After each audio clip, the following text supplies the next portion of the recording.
All right, and I'm here with Bob Clegg, a Republican strategist. Yeah. You've been in the game for how long? 30 years. I first worked in government, and then I've been in the political consulting business for 18 years. Man, and you worked with a certain former Speaker of the House at one point, back before he was... When I was an intern. Yeah. And he was a new state rep. Yeah. You've been around the game a long time. That's exactly why you're the perfect person to ask about this. So social media has had a big effect on politics, especially as of late with Ted Cruz and Bernie Sanders both really having that sound bite from the debates that they were in, respectively.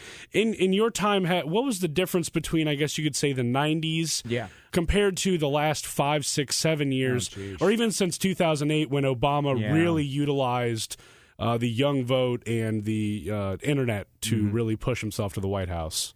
Right after the election, when the president gave his first State of the Union address, and I don't know if you remember, but at that time, I forgot what the subject was he was talking about, but there was a Republican congressman from South Carolina, and the president said something that got him so mad, he yelled out, "Liar," in the chamber of the House where the president was giving the State of the Union Oh, address. I remember that. Yeah. Wow. What happened then was obviously a lot of stuff came down on this guy, but what this guy ended up doing was turning this around and sending out blast emails almost immediately saying, "I'm under attack. You know, I called the president out. I'm being attacked by the liberals. Help me."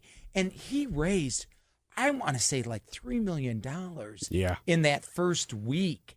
And that was the first time I had seen. And that showed me the power of, getting something out there immediately when things are still hot. Yeah. And you were able to raise money with direct mail, even direct mail fundraising. You have a lead time there that is pretty big, pretty great. It's not a matter of hours. It's a matter of days, or could be even weeks by the time you come up with the letter, get it printed, take it to the post office, and then the post office has to go deliver it. I mean, this one is you click send and it's there. In 5 especially seconds. talking now in 2015. Yeah, there was one stat off of I'm trying to remember who it was. I think it might have been Pew, and they did a stat that the way that the expenditures are going for advertising, that I think they said by 2022 or 2024, we might actually see that internet-based ads are getting 1.5 thirds of the revenue. So basically half the revenue for political campaigns compared to TV and radio getting the other half. And I think that affects TV more than radio, honestly. If you listen to radio, you're driving. Radio will never die. I'm not just saying that because I work in it. They don't pay me enough to lie. Let me point that out.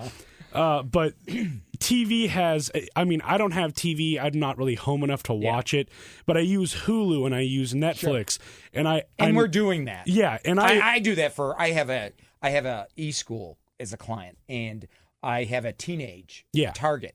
And I use Hulu. I use Pandora. Say that, I've just found out last night that I can now start using Instagram. I've been waiting to do it, but they hadn't been able to geo-target yet. Yeah. But they've been able to start geo-targeting. Just in time for a certain election 1 year from now. Yeah, that too. I feel like, because they hired, I think it was, I want to say it was the Facebook or the Twitter guy that used to do their political stuff. And I do Facebook, even though Facebook is not for...